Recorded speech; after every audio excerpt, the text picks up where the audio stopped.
नमस्कार साथियों। स्वागत है आपका बैंकर साथी चैनल में। साथियों, जेआईबी एग्ज़ाम से रिलेटेड वीडियोस आप बैंकर साथी चैनल पर देख सकते हैं। वीडियोस आपको पसंद आते हैं तो उन्हें लाइक करें, साथ ही चैनल को सब्सक्राइब करें और बेल आइकन प्रेस करें ताकि आने वाली वीडियोस की नोटिफिकेशन आपको टाइमली मिलती रहे। इस वीडियो में हम डिस्कस करेंगे जेआईबी के पेपर 2 की यूनिट 13, जिसका नाम है balance sheet equation.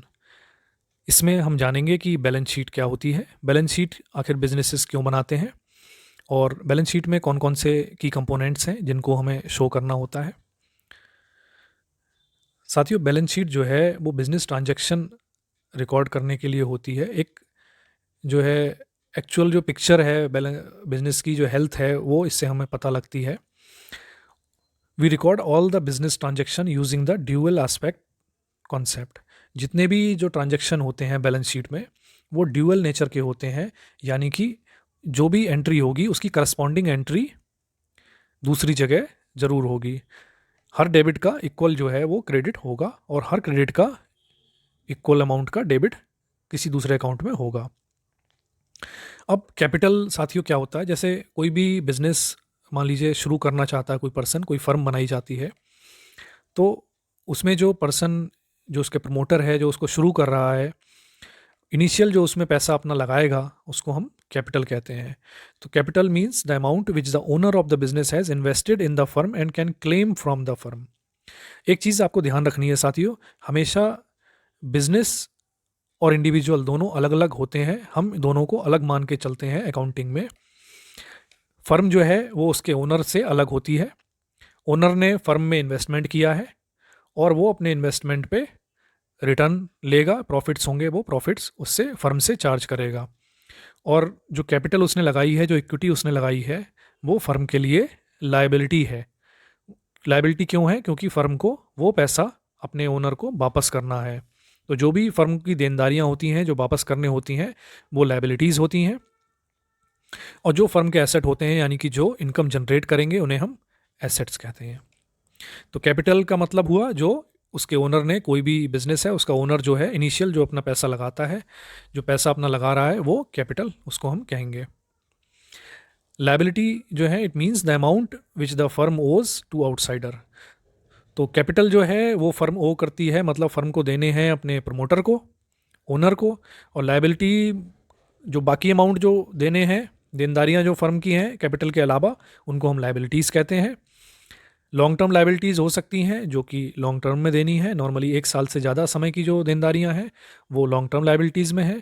Short term liabilities होती हैं जो रिसेंट में पे करनी है, generally with in a year जो पेमेंट्स होनी होती हैं, उनको हम शॉर्ट टर्म लायबिलिटीज़ में क्लासीफाई करते हैं।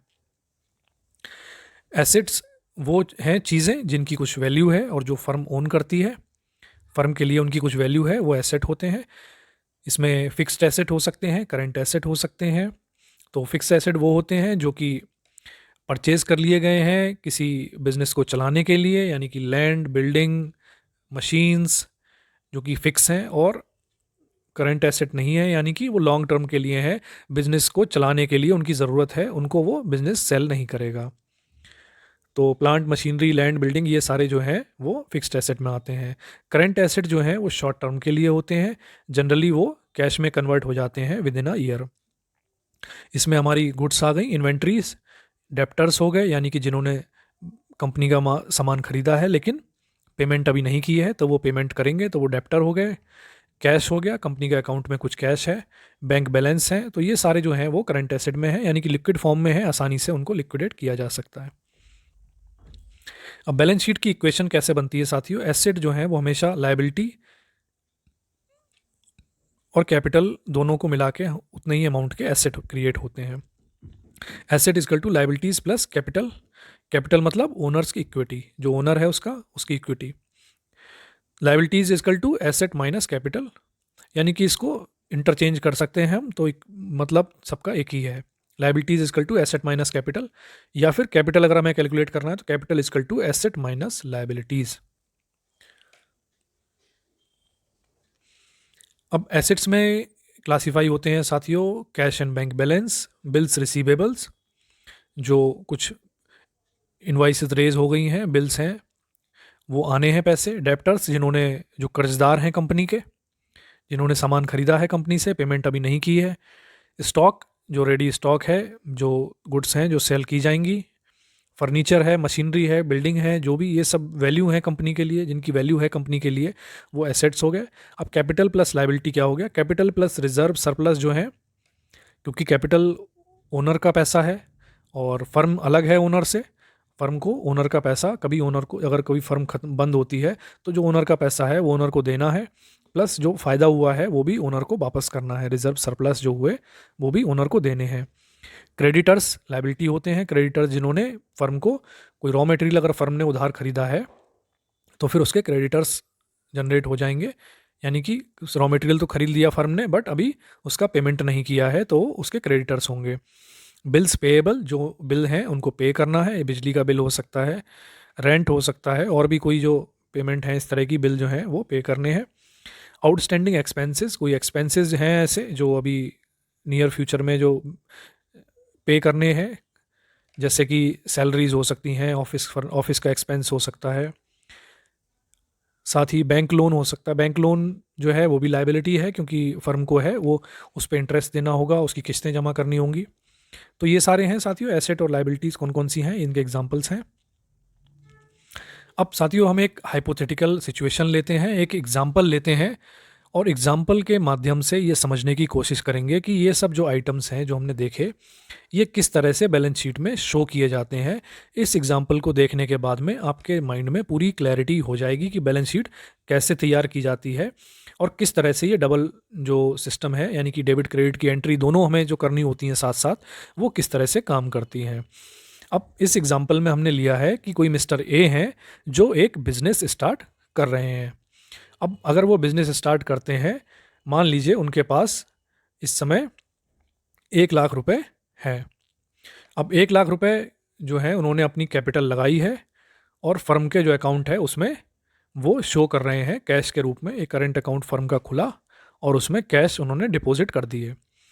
तो इसकी एंट्री कैसे शो करेगी बैलेंस शीट में? जब अगर इतना ही है तो बैलेंस शीट इस तरह से बनेगी कि एक ही कैपिटल, लाइबिलिटी साइड में रखेंगे हम एक ही कैपिटल, क्योंकि वो ओनर की कैपिटल है और जो फर्म को वापस देनी है वो हो गई 1 लाख। दूसरी तरफ फर्म के एसेट कौन से हैं? जो फर्म के अकाउंट में 1 लाख रुपए आ गए। तो एसेट और लाइबिलिटी बराबर हो गई, 1 लाख 1 लाख। तो बैलेंस शीट हमारी जो है वो ठीक हो गई। अब कुछ दिन बाद फर्म ने एक मशीनरी खरीदी, क्योंकि अब ओनर ने तो पैसा डाल दिया, अब उसके बाद में उस पैसे में से कुछ पैसा निकाल के 20,000 रुपये की फर्म ने मशीनरी खरीदी ताकि वो अपना काम शुरू कर सकें। अब जब 20,000 की मशीनरी खरीद ली तो लाइबिलिटी साइड में तो 1 लाख रुपए ही हैं जो इन्हें कैपिटल लगाई थी, लेकिन फर्म के पास जो पहले 1 लाख रुपए कैश हुआ करता था, अब उसमें से 20,000 रुपये फर्म ने खर्च कर दिए मशीन खरीदने में। तो इधर कैश में से 20,000 रुपये कम हो गए, वो बचे 80,000, एक ज़ीरो ज़्यादा लग गया है, बट 80,000 बचे फर्म के पास और 20,000 रुपये की फर्म ने मशीन खरीद ली। टोटल अमाउंट अभी भी 1 लाख ही है। 1 लाख की लाइबिलिटी, 1 लाख के एसेट्स। तो हमारी इक्वेशन जो है वो बैलेंस है। अब फर्दर जब काम शुरू होता है, अब केवल मशीन से तो प्रोडक्शन हो नहीं पाएगा, उसके लिए हमें चाहिए रॉ मटेरियल भी। अब फर्म ने 10,000 रुपये का रॉ मटेरियल भी खरीद लिया। तो अभी भी सिचुएशन लाइबिलिटी साइड तो सेम रहेगी, क्योंकि 1 लाख रुपए की लाइबिलिटी है फर्म की अभी भी, जो कैपिटल ए ने लगाई थी। लेकिन एसेट साइज में चेंज हो जाएगा एसेट की तरफ। अब कैश जो था पहले 1 लाख रुपए था, उसके बाद में 20,000 रुपये की मशीनरी में खर्च हो चुका है, फर्म ने 20,000 रुपये मशीनरी में खर्च कर दिए। 10,000 रुपये फर्म ने रॉ मटेरियल में खर्च कर दिए। तो फर्म के पास कितना बचा? 70,000 रुपये कैश बचा, प्लस 20,000 रुपये मशीनरी के हो गए, 10,000 रुपये का रॉ मटेरियल हो गया। टोटल एसेट हमारे हो गए 1 लाख रुपये और टोटल लाइबिलिटीज़ हमारी हैं 1 लाख रुपये। तो इक्वेशन हमारी बैलेंस हो गई। इस तरह से बैलेंस शीट शो करेगी।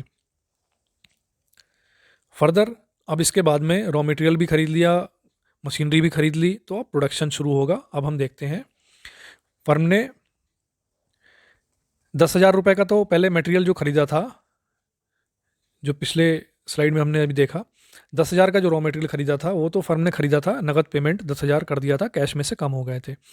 अब फर्म के रिलेशन अच्छे हो गए हैं अपने रॉ मटेरियल जिनसे परचेज किया है उस उन लोगों से।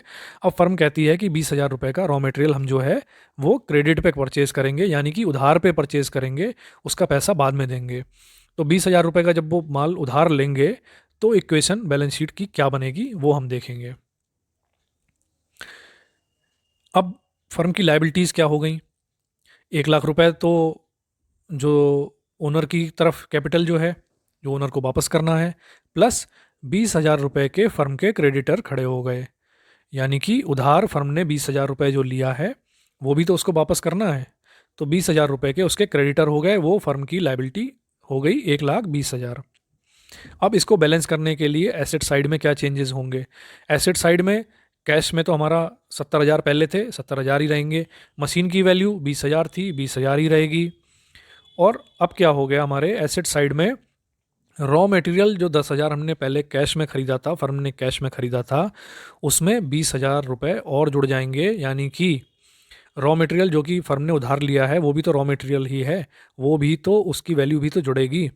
तो रॉ मटेरियल अब फर्म के पास हो गया 30,000 रुपये का।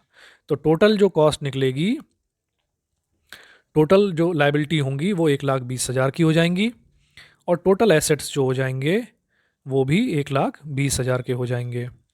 तो अभी भी हमारी इक्वेशन जो है वो बैलेंस्ड है। आई होप कि आपको ये समझ में आ रहा होगा। अब फर्दर अब इसमें एक ट्रांजैक्शन और होती है।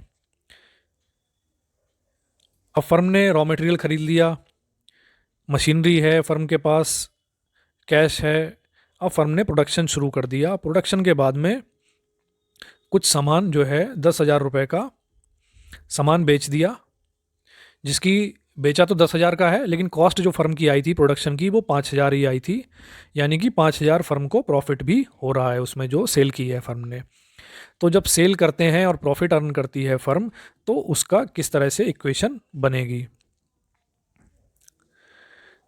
अब फर्म ने क्या किया, लाइबिलिटी साइड में हम देखेंगे, एक ही कैपिटल जो थी 1,00,000 रुपये की, कैपिटल तो 1,00,000 रुपये ही है और ऐड नहीं हुई है। क्रेडिटर जो थे वो 20,000 रुपये के थे जिनसे फर्म ने उधार रॉ मटेरियल ख़रीदा था, अभी वो 20,000 ही हैं। अब 5,000 रुपये जो प्रॉफिट हुआ है फर्म को वो लाइबिलिटी साइड में आ जाएगा। जो 10,000 की गुड्स कंपनी ने बेची हैं उसमें से 5,000 जो प्रॉफिट हुआ है, प्रॉफिट जो है होता है साथियों फर्म के लिए लाइबिलिटी होता है, ये हमने पहले भी बताया था। प्रॉफिट फर्म के लिए लाइबिलिटी है, रिजर्व सरप्लस उसके लाइबिलिटी है, क्योंकि फर्म को वो पैसा उसके ओनर को देना है। तो फर्म की जो रिजर्व सरप्लस है यानी कि प्रॉफिट है वो 5,000 रुपये लाइबिलिटी साइड में आ जाएंगे। एसेट साइड में उसके करस्पॉन्डिंग क्या चेंजेस होंगे, कैश 70,000 का 70,000 ही है अभी भी, मशीनरी 20,000 की थी अभी भी 20,000 की है।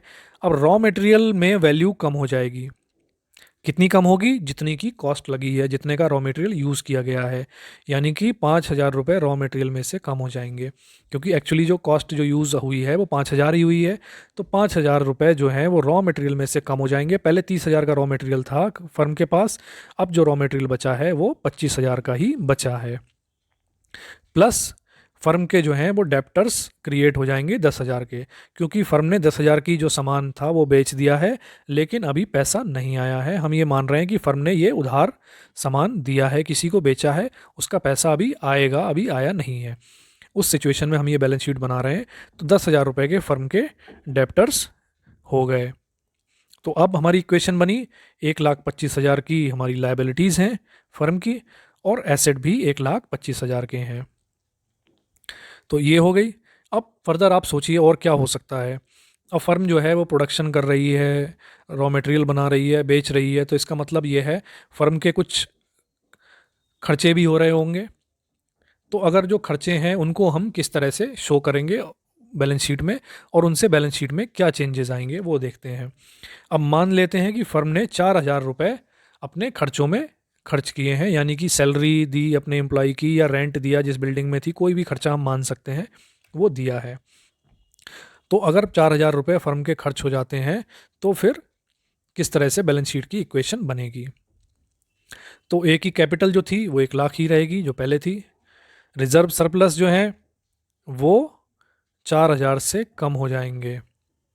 यहाँ साथियों ध्यान दीजिए, रिजर्व जो भी फर्म जो एक्सपेंस करेगी वो कहाँ से करेगी, जो प्रॉफिट उसने अर्न किया है उसमें से तो वो कम होगा ना। 5000 प्रॉफिट कोई ऐसा तो नहीं है सारे प्रॉफिट ही आ जाएगा, आपके जो एक्सपेंसेस होंगे फर्म के वो भी तो हमें इसमें काउंट करने होंगे। तो एक्सपेंसेस जो होंगे वो सरप्लस में से माइनस हो जाएंगे। तो पहले जो रिजर्व सरप्लस 5000 हुआ करता था, जब उसमें से 4000 रुपये फर्म ने सैलरी और रेंट दे दिया तो उसकी वैल्यू अब रिजर्व सरप्लस की बची है 1000 रुपये। क्रेडिटर्स अभी भी 20,000 के हैं, फर्म ने अभी भी अपना जो क्रेडिट पे रॉ मटेरियल लिया था वो कुछ भी वापस किया नहीं है। तो अगर इन तीनों को जोड़ें तो कितना हुआ हमारा, 1,21,000 रुपये की फर्म की लाइबिलिटीज़ हो गई। अब एसेट साइड में क्या पोजीशन बनती है वो देखते हैं।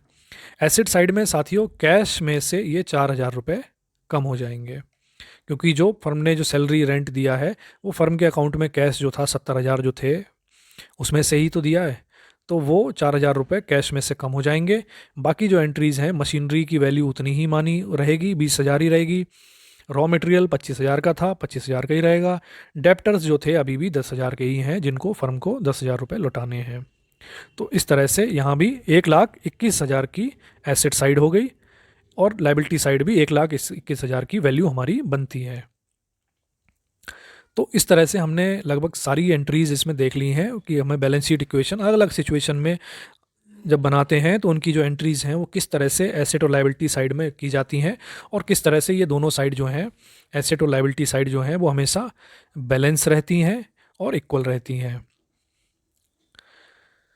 तो साथियों इस वीडियो में इतना ही था। आई होप कि बैलेंस शीट की जो कॉन्सेप्ट हैं वो आपको क्लियर हो गए होंगे। एक बार अगर ये चीज़ें आपको समझ में आ गई तो आपको ज़्यादा दिक्कत नहीं होगी। हालांकि नॉन कॉमर्स बैकग्राउंड वाले जो पर्सन है उनको थोड़ा सा दिक्कत शुरू में लग सकती है। आप एक बार, दो बार, तीन बार वीडियो को देखें तो आपको ये चीज़ें समझ में आ जाएंगी, और एक बार समझ में आ गई तो फिर आप इसको कभी भी गलती नहीं करेंगे। तो साथियों वीडियो अगर आपको पसंद आया हो तो इसे लाइक करें, साथ ही शेयर करें हमारे सभी बैंकर साथियों के साथ जो जीआईबी एग्ज़ाम देने जा रहे हैं। तो मिलते हैं साथियों नेक्स्ट वीडियो में। Thank you.